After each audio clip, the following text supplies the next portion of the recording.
Hello guys, आज के इस वीडियो लेक्चर में हम बात करेंगे find the range of K for stable, unstable and marginal stable system.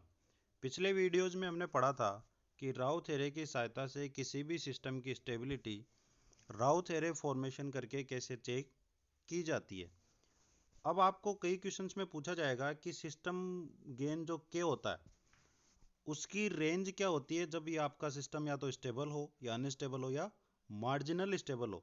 तो ये सिस्टम की गेन जो के है जिसकी रेंज हमें निकालनी है for different type systems, stable, unstable and marginal stable system. तो यह कैसे फाइंड करेंगे या ज्ञात करेंगे, इसके बारे में आज इस वीडियो लेक्चर में बात करेंगे। तो जब भी कोई राउ थ्योरी आप बनाते हो और उसमें सिस्टम गेन के आ रहा हो और यदि पूछता हो कि सिस्टम के किस मान के लिए स्टेबल है, तो आप के की जो भी टर्म आ रही हो राउ थ्योरी के फर्स्ट कॉलम में, तो आप उसको ग्रेटर देन जीरो करके के की जो भी वैल्यू आएगी उसके लिए सिस्टम क्या होगा, स्टेबल होगा। इसी तरह सिस्टम यदि अनस्टेबल है तो के की जो लेस देन जीरो के लिए जो वैल्यू आएगी उसके लिए सिस्टम अनस्टेबल होगा। इसी तरह यदि राउ थ्योरी के फर्स्ट कॉलम में जो के की टर्म आ रही है उसको equal to zero zero put करके आप जो के का मान ज्ञात करोगे उस मान के लिए सिस्टम क्या होगा, मार्जिनली स्टेबल होगा। साथ ही आपको इसमें यह भी चेक करना होगा कि जो ऑक्सिलरी इक्वेशन आई हैं उसके आप रूट्स ज्ञात करके ये देखोगे कि जो रूट्स उसके आए हैं वो रिपीटेड हैं या नॉन रिपीटेड हैं। यदि वो रूट्स रिपीटेड हैं तो सिस्टम होगा अनस्टेबल, और यदि वो रूट्स नॉन रिपीटेड हैं तो आपका सिस्टम होगा मार्जिनली स्टेबल सिस्टम। इसको हम एक एग्जांपल के द्वारा समझते हैं। यहाँ पर आपको क्वेश्चन दिया है, find the range of K for stable, unstable and marginally stable system and also find the value of omega N when system marginally stable. यहाँ पे आपको एक कैरेक्टरिस्टिक इक्वेशन दी गई है जिसके लिए आपको सिस्टम स्टेबल कब होगा, अनस्टेबल कब होगा और मार्जिनली स्टेबल कब होगा उसके लिए के की वैल्यू निकालनी है। साथ ही जब मार्जिनल स्टेबल होगा तो नेचुरल फ्रीक्वेंसी ओमेगा एन की वैल्यू क्या होगी वो भी ज्ञात करनी है। तो यहाँ पर आपको कैरेक्टरिस्टिक इक्वेशन दी है S into S plus two into S plus four into S plus six plus का के इक्वल टू जीरो। इसको आप जब मल्टीप्लाई करके सोल्व करोगे तो आपकी कैरेक्टरिस्टिक इक्वेशन बन जाएगी एस की power four plus 12s cube plus 44s square plus 40s plus का के इक्वल टू जीरो। तो इसका के की वैल्यू ज्ञात करने के लिए सबसे पहले तो हम बनाएंगे राउथ एरे। तो इसका राउथ एरे बनाने के लिए आपको हमने पिछले वीडियोज में देखा था, आपकी दो रो एस की पावर फोर और एस की पावर थ्री आप डायरेक्ट कोफिशिएंट से प्राप्त कर लोगे, जिसमें आपने पहले कोफिशिएंट को लिख दिया वन, फिर दूसरा छोड़ दिया, नेक्स्ट आपका 44 था वो लिख दिया, उसके बाद नेक्स्ट को छोड़ दिया, उससे नेक्स्ट जो था वो के उसको राइट डाउन कर दिया। इस तरह एस की पावर थ्री की जो रो है वो भी आपको प्राप्त हो जाएगी। उसके बाद राउ थ्योरी को सोल्व करके आप एस की पावर टू, एस की पावर वन और एस की पावर जीरो का जो रो के एलिमेंट्स हैं उनकी वैल्यू ज्ञात करोगे, जो आपकी आएगी 40 इधर के। इसको जब सोल्व करोगे तो 40 इंटू 48 माइनस का 12 के डिवाइड बाई 40। तो इस तरह से आपका ये राउ थ्योरी बन जाएगा। इस राउ थ्योरी में आपको पहले सबसे पहले पता करना है कि जब सिस्टम स्टेबल हो तो आपकी के की वैल्यू क्या होगी। तो सिस्टम स्टेबल कब होगा, जब राउथ एरे के फर्स्ट एलिमेंट के सभी साइन क्या होंगे, सेम होंगे। और सेम होने का मतलब पहले सब पॉजिटिव हैं तो ये भी पॉजिटिव होना चाहिए और ये भी पॉजिटिव होना चाहिए। और पॉजिटिव कब होगा, जब इसकी वैल्यू ग्रेटर देन जीरो हो और इसकी वैल्यू भी ग्रेटर देन जीरो हो। तो इस तरह से हम ग्रेटर देन जीरो लेकर इसमें के की वैल्यू ज्ञात करेंगे। तो पहला ज्ञात करेंगे तो के ग्रेटर देन जीरो जाएगा, तो अपनी रेंज शुरू होगी कि के की जो वैल्यू है वो ग्रेटर देन जीरो होनी चाहिए। लेकिन कहाँ तक होनी चाहिए, इसके लिए दूसरी टर्म को सोल्व करेंगे जो थी आपकी 40 इंटू 48 माइनस का 12 के divide by 40 is greater than zero. इसको जब सोल्व करोगे तो 40 चला जाएगा जीरो में, तो ये आपका हो जाएगा 40 इंटू 48 माइनस का 12 के ग्रेटर देन जीरो। माइनस 12 के को उधर ले जाओगे तो प्लस का 12 के हो जाएगा, और यहाँ से आपकी के लिए वैल्यू आ जाएगी कि के जो है वो आपका क्या होना चाहिए, 160 से लेस होना चाहिए। तो आपका सिस्टम स्टेबल तभी होगा जब के की जो रेंज है वो क्या होगी, 0 से तो बड़ी होगी लेकिन 160 से कम। तो एक स्टेबल सिस्टम के लिए राउ थ्योरम की सहायता से जो के की रेंज ज्ञात करोगे वो आपकी आ जाएगी कि के 0 से बड़ा होना चाहिए और 160 से छोटा होना चाहिए। अब बात करते हैं यदि सिस्टम अनस्टेबल हो। तो यदि सिस्टम अनस्टेबल हो तो इससे जस्ट अपोजिट हो जाएगा, क्योंकि अनस्टेबल सिस्टम कब होगा, जब राउ थ्योरम के फर्स्ट कॉलम के सभी साइन सेम ना हो। सेम साइन ना होने के लिए इसको उल्टा कर दो, स्टेबल के लिए ग्रेटर देन 0 था तो अनस्टेबल के लिए लेस देन 0 हो जाएगा। लेस देन 0 करके सोल्व करोगे तो इसकी रेंज उल्टी हो जाएगी। उल्टी मतलब के की रेंज स्टेबल सिस्टम के लिए थी 0 से बड़ी और 160 से छोटी, और यहाँ पे हो जाएगी के की जो वैल्यू 0 से छोटी होनी चाहिए और 160 से बड़ी होनी चाहिए। तो आपके के की रेंज आ जाएगी अनस्टेबल सिस्टम के लिए कि 0 से छोटा और 160 से बड़ा। उसके बाद नेक्स्ट आपका है for a marginally stable system. Marginally stable system के लिए राउथ एरे के फर्स्ट कॉलम में जो के की टर्म आई है उसको आप इक्वल टू पुट कर दो 0। तो मैंने इसको इक्वल टू 0 पुट कर दिया, तो यहाँ से सोल्व करोगे तो आपके के की वैल्यू आ जाएगी 160। तो के इक्वल टू 160 पे आपका सिस्टम क्या होगा, मार्जिनली स्टेबल सिस्टम। लेकिन साथ ही इसके लिए आपको ज्ञात करने होंगे ऑक्सिलरी इक्वेशन के रूट्स, उसके बाद ही कंफर्म होगा कि मार्जिनल स्टेबल होगा या अनस्टेबल होगा। तो ऑक्सिलरी इक्वेशन आप लिख सकते हो राउ थ्योरम की सहायता से, जिस टर्म के लिए आपने के इक्वल टू 0 की वैल्यू ज्ञात की है उससे जस्ट ऊपर वाली इक्वेशन से। तो इस इक्वेशन से आपने निकाली थी के की वैल्यू, तो इससे ऊपर वाली इक्वेशन आपकी ये बन जाएगी।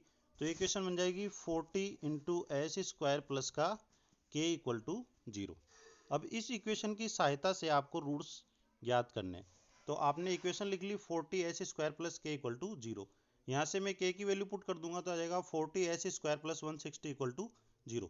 जब मैं इसको सोल्व करूंगा तो ये होगा 40 S square equal to minus का 160, एस स्क्वायर इक्वल टू आ जाएगा माइनस का 160 डिवाइड बाई 40, माइनस का 160 divide by 40 equal to minus का 4।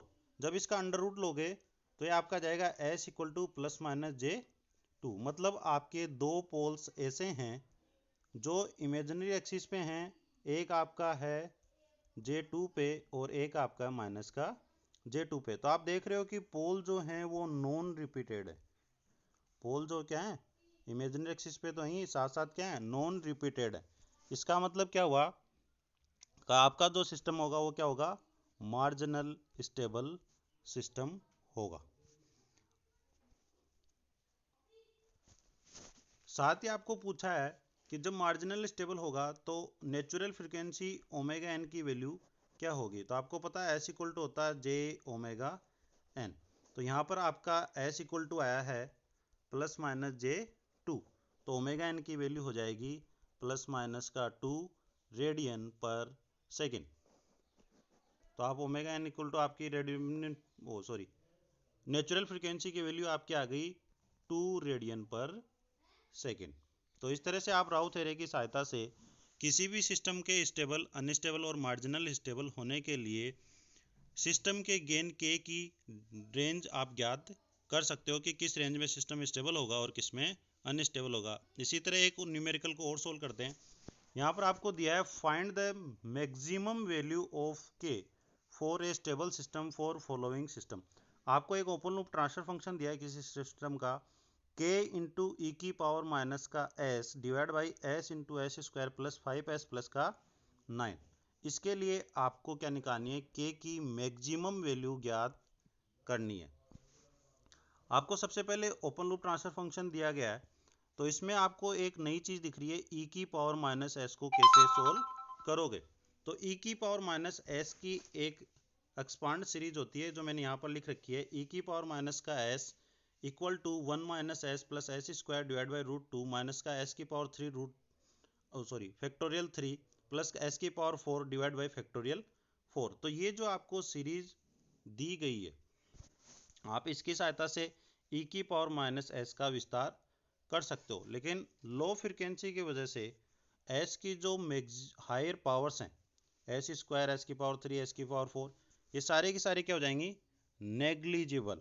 क्यों? क्योंकि अगर यदि किसी संख्या की वैल्यू कम हो और उसका आप स्क्वायर करते हो और या फिर उसकी हायर पावर्स लेते हो तो उसकी वैल्यू और भी कम होती जाती है, इसलिए इनको क्या कर देंगे? नेगलेक्ट। तो आपके e की पावर माइनस एस का विस्तार रह जाएगा सिर्फ e की पावर माइनस का S equal to 1 minus S. तो आपका नया ट्रांसफर फंक्शन जो बन गया वो बन गया k into 1 minus S divide by S square plus 5s plus का 9। अब यहाँ से करेक्टरिस्टिक इक्वेशन लिखोगे जो आप जानते हो कि क्या होती है 1 plus G S into H S. G S की वैल्यू आपको दी है, H S unity feedback system है, मतलब कितना है 1। तो यहाँ से इसको रख के जब सोल्व करोगे तो आपकी करेक्टरिस्टिक इक्वेशन बनेगी एस की power 3 plus 5s square plus S into 9 minus के प्लस का के इक्वल टू 0। अब इसका आपको बनाना है राउथ एरे। तो राउथ एरे बनाने के लिए एस की घटती पावर्स को इधर लिख लिया, कोफिशिएंट को एक एक छोड़ के इस तरह से लिख दिया, तो आपके पास दो रो आ जाएंगी करेक्टरिस्टिक इक्वेशन की सहायता से। नेक्स्ट को आप ज्ञात कर लोगे 5 इंटू 9 माइनस के इंटू 1 डिवाइड बाई 5। तो आपके पास ये टर्म आ गई, अगली टर्म हो जाएगी 0। इसी तरह इसकी ज्ञात करोगे एस की पावर 0 की रो को, तो इसकी वैल्यू आ जाएगी के। अब आपको उसने ये कहा है कि सिस्टम स्टेबल होगा, उसके लिए के की मैक्सिमम वैल्यू निकालनी है। तो आपकी एक तो यहाँ से आ जाएगी के क्या होना चाहिए? Greater than 0। दूसरी ये जो आपकी टर्म आई है एस की पावर 1 रो में, ये क्या होना चाहिए? Greater than 0। तो इसको मैंने ग्रेटर देन 0 करके के की वैल्यू निकालते हैं, तो इसको ग्रेटर देन 0 कर दिया, तो हो गया 9 माइनस का के इंटू 5 माइनस के डिवाइड बाई 5 ग्रेटर देन 0। इसको जब सोल्व करोगे तो 5 तो चला गया 0 में, और ये हो जाएगा 9 माइनस के इंटू 5, तो हो जाएगा 45 माइनस का 5k माइनस का के ग्रेटर देन 0। तो माइनस 5k और माइनस के हो जाएगा माइनस का 6k, तो आ जाएगा 45 माइनस का 6k ग्रेटर देन 0। तब k को 0 के उस साइड ले जाओगे तो यह हो जाएगा आपका 45 ग्रेटर देन 6k। तो आपके k की रेंज आ जाएगी 45 divide by 6 greater than k। तो जो k की आपकी वैल्यू होगी वो क्या होनी चाहिए? 0 से तो बड़ी होनी चाहिए और 45 डिवाइड बाई 6 से कम होनी चाहिए। तो आपकी मैक्सिमम वैल्यू k की जो हो जाएगी 45 डिवाइड बाई 6। उससे कम तक आपका सिस्टम स्टेबल होगा और उसके बाद आपका सिस्टम अनस्टेबल हो जाएगा। तो आज के वीडियो में इतना ही। इस तरह से आप बाकी के सभी न्यूमेरिकल्स में भी यदि जिसमें के की रेंज पूछ रहा हो कि कौन सी के की रेंज के लिए सिस्टम स्टेबल होगा, अनस्टेबल होगा या मार्जिनल स्टेबल होगा, तो उसके लिए आप इस तरह से के की डिफरेंट वैल्यूज ज्ञात कर सकते हो। धन्यवाद।